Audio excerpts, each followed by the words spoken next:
As the drums of resistance beat louder this July 5th across the hills and valleys of southern Cameroon's Ambazonia, one county's name is etched into every resounding echo: Bui County. It is not just a geographical entity, it is a living memory, a sanctuary of tradition, and a battlefield of redemption. Today, as thousands prepare to answer the call to draft, Bui County once again raises her torch high, not just as a contributor, but as a cornerstone of the Amazonian liberation struggle. This is more than a county. This is a symbol, a force, a soul. Located in the savanna zone of Ambazonia, Bui County comprises 6 local government areas: Zekwa, Oku, Nkum, Kumbo, Mbiame, and Noni. With a population surpassing 300,000 people, it stretches across volcanic mountains, ancient crater lakes, deep caves, fertile valleys, and dense forests that have proven impenetrable to colonial aggression. Now, every hill in Bui holds a whisper of resistance, from Lake Oku's mystical waters perched at 2,227 meters to the towering Kilumijim Forest, which hosts Africa's last remaining Afro-montane ecosystem. Bui's terrain has offered both refuge and strategic advantage. But the counter's strength isn't just physical. It lies in the unity and diversity of its people. The Nso, the Noni, the Oku, the Mbiame Lamso, the Fulani, the Bamon, the Amba, tribes interwoven by purpose, bloodlines, and a common yearning for freedom. It is this unique blend of topography and tenacity that makes Bui unconquerable. When the colonizer came, they met not only rocks and thorns, but people who refused to bow. Bui is not new to leadership. It is the seat of legends. And when I say that, I'm talking from the 1300s, when Ngongso, a warrior mother and founder of the Nso kingdom, settled in the lands that would later be called Bui. The county has kept the flame of leadership burning. Ngongso's spirit continues to live on, most notably celebrated during the Ngongso Cultural Week, a vibrant festival of tradition, dance, song, and homage to matriarchal power and unity. The palaces of Nso, Oku, Nse, Nka, and Noni are not just architectural marvels, they are the living courts of justice, archives of wisdom, and keepers of sacred traditions. Secret societies such as Ngwerong, Ngiri, and Manjong do not merely protect funds, they safeguard the soul of Bui.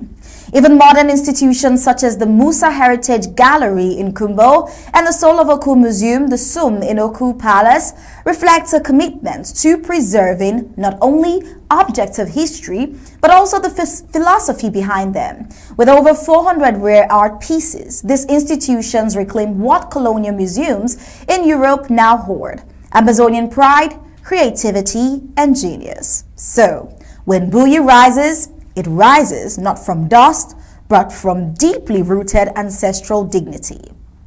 Now, talking about the beauty beyond resistance, what is a struggle without a vision of the homeland? And what is liberation without the beauty worth dying for? Bui County offers an overwhelming answer to this question.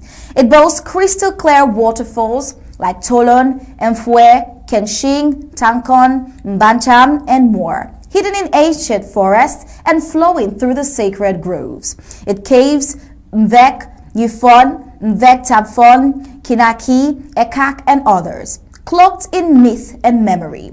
The Endurum Mountain stands majestic, whispering age-old tales to the wind. At the Kumbo Cathedral, built entirely of stone in the 1950s, history and spirituality converge atop the city's hill, reminding all of Bui's position as both watchtower and altar of a spiritual people. From the Kovi Fem Forest Reserve, where tradition prohibits deforestation and hunting, to the lush pastures of Kishong, where Mbororos peacefully graze their cattle, Bui's landscapes are not only serene, they are sacred. Every inch breeds sustainability, resilience, and divine connection. No wonder Bui has been declared a post-independence tourist capital of Amazonia. It is where nature, culture, and spirituality meet. Now, if beauty is the soil of Bui, then valor is its heartbeat. The history of the Amazonian War of Independence cannot be written without Bui County. It was here that General Chacha pledged his life in loyalty to the people's then interim government. It was in Bui that Field Marshal Nsobo rose like thunder against the colonial La République du Cameroon, making the region a death zone for occupation forces. Though infiltrated and targeted by the internal betrayal from groups like the ADF, Choayaba, and Capo Daniel's Mafia militias, the indomitable Amazonian State Army, Bui warriors, stood their ground. They mourned Chacha, they buried Nsobo, but they did not die. Today, Major General Tolkien Du, a commander whose name is a declaration of execution and success, leads a new wave, with generals like Hard Knock, Viper, Wonyo, Vulture, Mad Dog, Boy and a Boy, and others. Bui has once again become a cemetery for enemy forces, each telling a story that colonial occupation is no longer welcome. Even when noble fighters like General No PT was deceived by blacklegs under false unity, Bui wasn't destabilized. The Amazonian State Army held their line, defending not only the county, but the integrity of the struggle. The Bui warriors continue to assist neighboring counties like Dongamatun County and Ngoketunja, proving that solidarity, not selfishness, defines this liberation.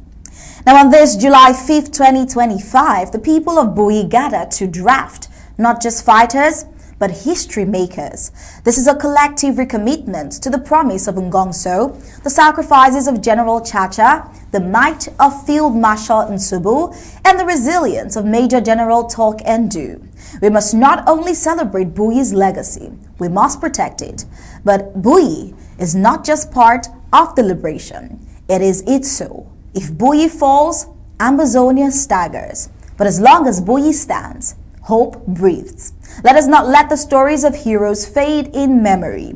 Let us honor them with strategy, unity, and relentless support. Let us remember every name that has sacrificed for Amazonia, visible or unsung. And most of all, let us remember this. Bui County is not just a place on the map. It is the moral compass of a nation in search of justice. It is the fire in the belly of a people who have chosen to rise or die standing. Now, as drafting unfolds today, it is more than recruitment. It is reaffirmation in the rivers and caves, on the cathedral arches and palace courts. Bui's people commit anew to resist, not just for land, but for heritage, faith, and honor. They do so as heirs of Ngongso, husbands and mothers of Chacha's generation, stewards of forests, and voices of Nsobo's anthem, and every unsung heroes of the Amazonian liberation struggle. Bui does not talk of peace through passivity. It leaves peace through sustained actions. Wherever body bags head to Akonolinga, lessons are learned. The Bui County stands, and in standing, it lights the path for all of Amazonia. Bui County is not just a chapter in history. It is a living epilogue to struggle and a prologue to liberation.